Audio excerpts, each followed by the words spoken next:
কয়েকটি কেন্দ্রের গণনা শেষে ফলাফল ঘোষণা করা হয়েছে। বিস্তারিত জানাতে সরাসরি যুক্ত হচ্ছেন ফরহাদ বিন নূর। ফরহাদ, এখন পর্যন্ত কয়টি কেন্দ্রের ফলাফল ঘোষণা করা হয়েছে এবং কে বা কোন কোন প্রার্থী এগিয়ে আছেন, বিস্তারিত জানাবেন।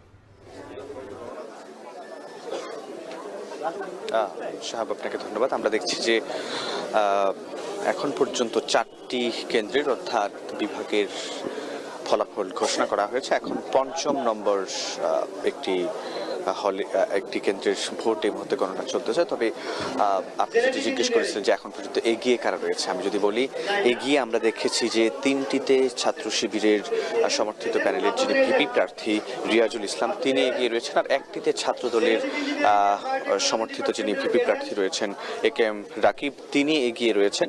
এছাড়া 4টি কেন্দ্র যদি আমরা যোগ করে সেখানে আমরা দেখব যে সব মিলিয়ে ছাত্র শিবিরের সমর্থিত যিনি